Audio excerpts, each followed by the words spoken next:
Hello friends, आप सभी का दोबारा से स्वागत है हमारे चैनल पर। और आज हम पढ़ेंगे एक स्टोरी जिसका नाम है the thief story by Ruskin Bond. इसमें एक लड़का है जो अपने बारे में पूरी स्टोरी बता रहा है, अपने ऊपर ही। तो वो बोलता है कि जब मैं 15 साल का था तो मैं एक बहुत बड़ा चोर बन चुका था। 15 साल की उम्र में मैं इतनी सफाई से चोरी करता था कि किसी को पता भी नहीं चलता था, सामने वाले को, कि मैंने उसका कब और क्या चुरा लिया। तो मैं चोरी करने में बहुत माहिर था। एक दिन मेरी मुलाकात एक लड़के से हुई जो कि 25 साल का था, और वो मुझे बहुत ही शरीफ और एक अच्छे घर का लगा। तो मैंने उससे बात करी और मेरे को लगा कि ये मुझे मेरा एक ग्राहक मिल गया है जिसको मैं अच्छे से लूट सकता हूँ। तो उसने उससे बात स्टार्ट करी कि उसकी तारीफ़ करते हुए कि आप तो बहुत अच्छे लगते हो, आप तो बहुत हैंडसम लग रहे हो, आप तो एकदम रेसलर लग रहे हो, आप तो किसी को भी उठा के पटक दोगे। ऐसे करके मैंने उसकी तारीफ़ करी और वो खुश हो गया। और उसने सिर्फ इतना बोला कि हाँ, तुम भी अच्छे लगते हो। उसने इतने बाद वो अपने घर की तरफ चलने लगा। मैं भी उसके पीछे पीछे चलने लगा। जब उसने ये देखा कि मैं उसके पीछे पीछे चल रहा हूँ तो उसने मुझे देखा और बोला, क्या हुआ, मेरे पीछे क्यों आ रहे हो? तो उसने बोला कि मेरे को कुछ काम चाहिए, मेरा कोई है नहीं इस दुनिया में, और तुम मुझे कोई काम दे दो तो मैं तुम्हारे साथ काम कर लूँगा। तो उसने बोला कि वो तो ठीक है, लेकिन मैं इस काबिल नहीं हूँ कि तुम्हें कुछ पे कर पाऊँ। मतलब मेरे को खुद को जॉब चाहिए, और तो मैं तुम्हें कैसे पे करूँगा, मैं तुम्हें नहीं रख सकता। तो लड़का बोलता है कि मैंने कुछ टाइम के लिए सोचा कि मुझे लगता है मैंने गलत इंसान पकड़ लिया। जब इसके पास है ही नहीं कुछ तो मैं चुराऊँगा क्या? लेकिन उसने बोला कि कोई नहीं, देखते हैं। तो वो फिर से उसके पीछे पीछे चलने लगा। तो उस लड़के का नाम था अनिल।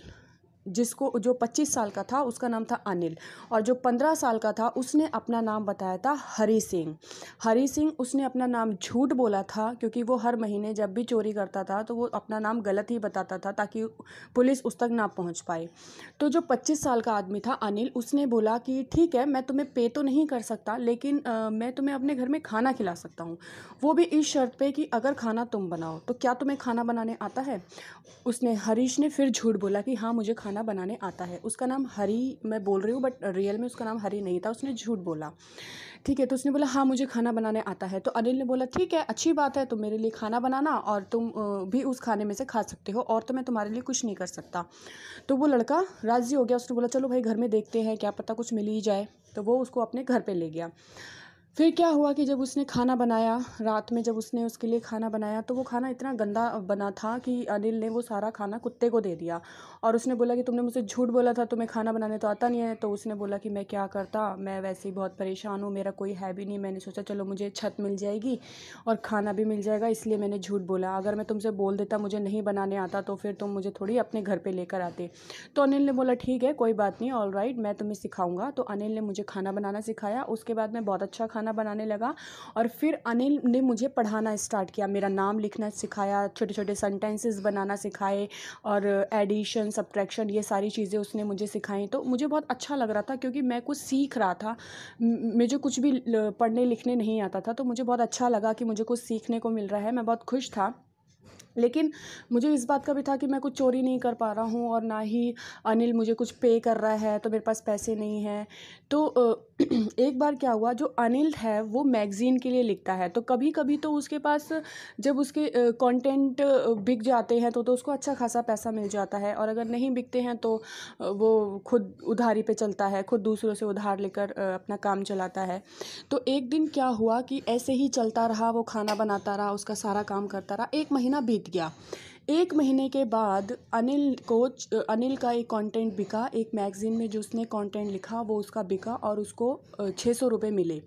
तो वो पैसे लेकर जब घर पे आया तो उस समय वो बोलता है कि 600 रुपये बहुत होते थे, और मेरे लिए तो 600 रुपये बहुत थे, मैं आराम से अपनी ज़िंदगी कुछ दिनों तक काट सकता था। तो जब वो लेकर आया तो उसने वो चुपचाप वो पैसे अपने पास अपने गद्दे के नीचे रख लिए। तो मुझे बड़ा अजीब लगा कि मैं तो 1 महीने से इसके लिए काम कर रहा हूँ और इसने मुझे कुछ पे ही नहीं किया, जबकि इसके पास पैसे हैं। तो अनिल ने सोचा ठीक है, कोई बात नहीं, आज अच्छा मौका है, मैं इन पैसों को चुरा लूँगा जब अनिल सो जाएगा और मैं यहाँ से भाग जाऊँगा। तो उसने सारा प्लान बना लिया कि मैं 10 बजे जब अनिल सो जाएगा तो मैं 10 बजे पैसे चुराऊँगा और 11 बजे लखनऊ की ट्रेन जाती है, यहाँ से पास में ही स्टेशन है, मैं वहाँ से बैठ के लखनऊ चला जाऊँगा और कैसे-कैसे पैसे चुराऊँगा, उसने सारी प्लानिंग बना ली। अब अनिल यहाँ पर सो गया होता है, तो वो चुपके से रात में उसके घर में उसके रूम में जाता है और रूम में जाकर धीरे से गद्दे के नीचे हाथ डालकर वो पैसे निकाल लेता है। हालाँकि उसको लगता है कि मतलब कि मैं गलत कर रहा हूँ अनिल के साथ, क्योंकि अलिन अनिल ने मुझे अपने घर में रखा और मुझे इतनी सारी चीज़ें सिखाई। लेकिन उसने बोला ये तो मेरा काम है, अगर मैं चोरी नहीं भी करूँगा तो भी अनिल को तो ये पैसे खर्च ही करने हैं। है और जब खर्च ही करने हैं तो कोई भी करे, एक ही बात है। और वैसे भी अनिल ने मैंने इतने दिनों तक काम किया, उसकी कोई पेमेंट भी नहीं दी, तो मैं समझ लूँगा कि ये मेरी वो पेमेंट ही है। तो मतलब वो पैसे चुरा कर और भाग जाता है और इतनी तेज़ भागता है, भागते-भागते वो मतलब स्टेशन पे ही जाके रुकता है।